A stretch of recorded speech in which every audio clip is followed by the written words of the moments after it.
Assalamualaikum warahmatullahi wabarakatuh. Oke teman-teman, selamat datang di channel saya YouTube Belajar Ngaji. Nah, pada kesempatan kali ini saya akan praktek baca kitabnya yang bernama Kitab Fathul Qorib, yang dimana kitab ini sudah populer di kalangan pondok pesantren ya, dan kosakatanya juga mudah untuk dimengerti. Nah, di sini saya akan membaca di bagian awal atau mukaddimah kawan-kawan. Ya, untuk kawan-kawan didengarkan baik-baik dan disimak baik-baik. Mari kita belajar bersama dalam cara membacanya, memaknainya, dan menganalisis i'rabnya. Oke teman-teman, selamat menyaksikan. Dan jangan lupa subrek sama tombol ring. Bismillahirrahmanirrahim. Qala berkata asy-syaikhu siapa syekh, al-imamu yang menjadi imam, al-alimu yang alim, al-allamatu yang sangat alim, Syamsuddin yang menjadi mataharinya agama, Abu Abdillah rupanya Abu Abdillah, Muhammad bin Qasim rupanya Muhammad putranya Qasim, Asy-Syafi'i yang bangsa Syafi'i, taghammadahu semoga memenuhi hu pada asy-syaikhu Allahu siapa Allah birahmatihi dengan rahmatnya Allah, waridwanihi dan ridhonya Allah. Amina kabulkanlah ya Allah. Nah, setelah saya membaca perkata maknanya, kemudian saya akan menganalisis atau mengirobkan perkata yang sudah tadi saya baca. Bismillahirrahmanirrahim. Qala kalimat fa'il madi, yang mana hukumnya itu adalah mabni fathah. Nah, lafadz qala di sini tidak memiliki mahal i'rab atau kedudukan i'rab. Kenapa? Alasannya dikarenakan posisinya itu masih di awal jumlah, seperti itu. Kemudian lafadz asy-syaikhu ini dibaca rofa karena dia menjadi fa'il isim zahir dari lafadz qala. Nah, tanda rofanya dengan dhammah dikarenakan isim mufrad. Kenapa lafadz asy-syaikhu tidak tanwin? Karena sudah kemasukan alif lam. Kemudian lafadz al-imamu. Nah, lafadz al-imamu di sini dia jadi sifat dari lafadz asy-syaikhu. Nah, jadi sifat itu harus ikut kepada mausufnya. Mausufnya rofa, sifatnya juga harus rofa, i'rab rofa, alamat rofanya dhammah zahir. Nah, syarat-syarat sifat yang harus dipenuhi itu ada 4. Yang pertama dari segi i'rabnya, yaitu rofa, nasab, khafad. Kedua dari segi kelamin, yaitu muzakkar muannas. Yang ketiga dari bentuk mufrad, tasniyah dan jama'. Yang keempat dari segi ma'rifat atau nakirah. Nah, kalau dilihat kita lafadz al-imamu di sini itu adalah dari segi i'rabnya itu adalah rofa. Rofanya dengan dhammah. Nah, karena dia ikut kepada mausufnya. Nah, mausufnya itu asy-syaikhu. Nah, al-imamu di sini sifat. Kemudian dari segi muzakkar dan muannasnya. Nah, ini muzakkar.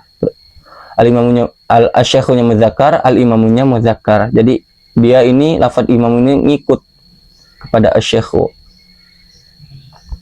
Kemudian dari segi mufrad, tasniyah dan jama'. Nah, lafadz asy-syaikhu di sini adalah mufrad bentuknya atau sighatnya. Nah, al-imamu juga ikut bentuk mufrad.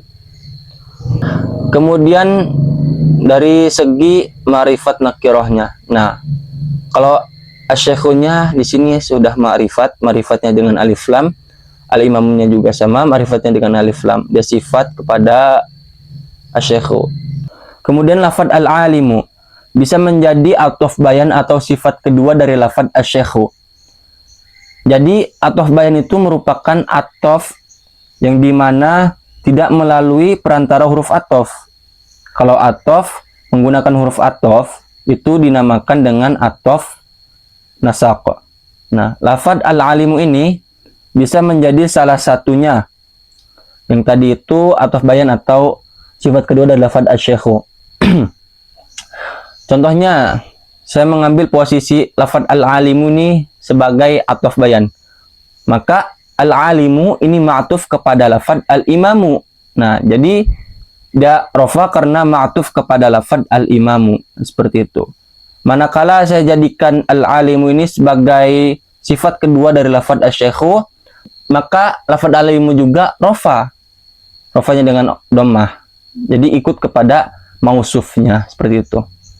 Kemudian lafadz al-allamatu. Nah, sama juga ini bisa jadi ataf bayan atau sifat ketiga dari lafadz asy-syaikhu.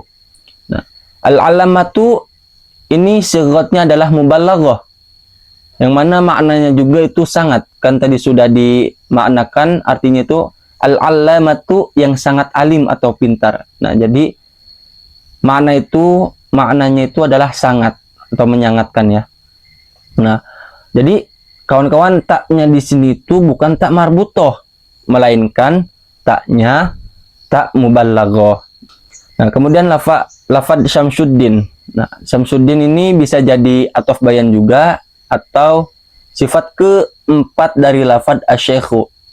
Tetapi uniknya di sini, lafad Syamsuddin ini dia berupa tarkif idofi, yang mana terdiri dari dua lafad, yaitu gabungan dua kata atau lebih. Yang pertama mudhof, yang kedua mudhofun ilaih. Nah, untuk segi i'rabnya kita mengambil dari mudhofnya ya kawan-kawan, yaitu Syamsuddin. Yaitu Syamsu. Nah, jadi kalau kita mengambil i'rabnya dari lafaz mudhofun ilaih, aduh gimana kawan-kawan? Jadi mudhofun ilaih itu selamanya dibaca jar ya. Jadi kita mengambil i'rabnya itu dari mudhofnya, yaitu Syamsu, seperti itu. Kemudian lafaz Abu Abdillahi. Nah, Abu Abdillahi ini menjadi badal kul min kul dari lafaz asy-syaikhu. Nah, ini juga sama, yaitu tarkibnya tarkib idhofi, yang dimana terdiri dari mudhof, mudhofun ilaih, mudhof, mudhofun ilaih, seperti itu. Abu di sini mudhof, i'rab rafa, alamat rafanya waw, karena Abu ini adalah kalimat isim 5 atau asmaul khamsah. Kalau di alfiyah itu asmaul sittah ya. Abu mudhof, abdi mudhofun ilaih, abdi mudhof, Allahi mudhofun ilaih, seperti itu. Kemudian lafaz Muhammadun. Ini jadi badal kul min kul dari lafaz asy-syaikhu. Nah, di situ Muhammadun dibaca rafa.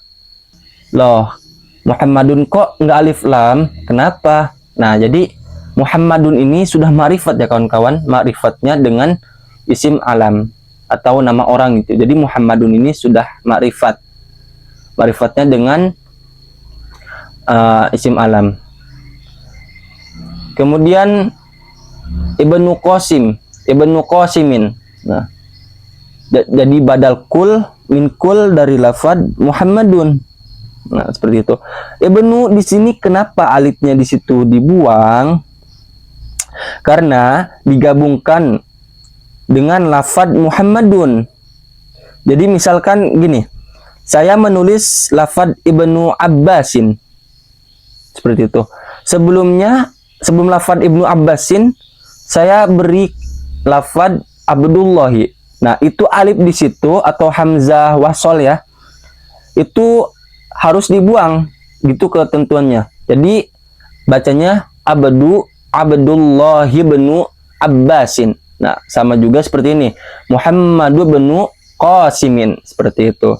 Kemudian Qasimin ini menjadi mudhofun ilaih, ibnu mudhof, Qasimin mudhofun ilaih. Kemudian lafaz asy-syafi'i. Ini merupakan sifat dari lafaz Muhammadun. Ya.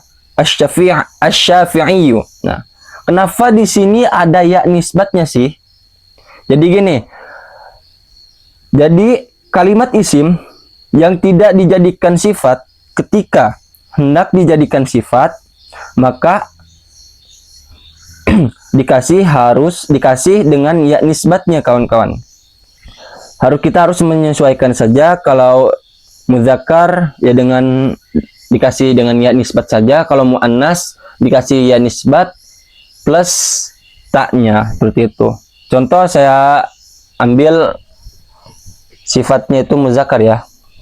Contohnya al-ma'hadu al-islamiyu. Nah, lafaz al-ma'hadu kan di situ kan muzakkar ya kawan-kawan. Jadi sifatnya juga muzakkar, cukup menambahkan al-islamiyu, iya di situ ya nisbat, seperti itu. Tetapi kalau disifatinya muannas seperti al-madrasatu harus al-islamiyatu. Nah, ada ya nisbat plus taknya di situ ya kawan-kawan. Jadi bukan seperti ini ya, al-madrasatu al-islamiyu, seperti itu. Lanjut.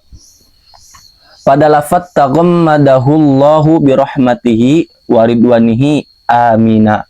Itu adalah jumlah mu'taridah. Jadi jumlah mu'taridah itu adalah jumlah jeda.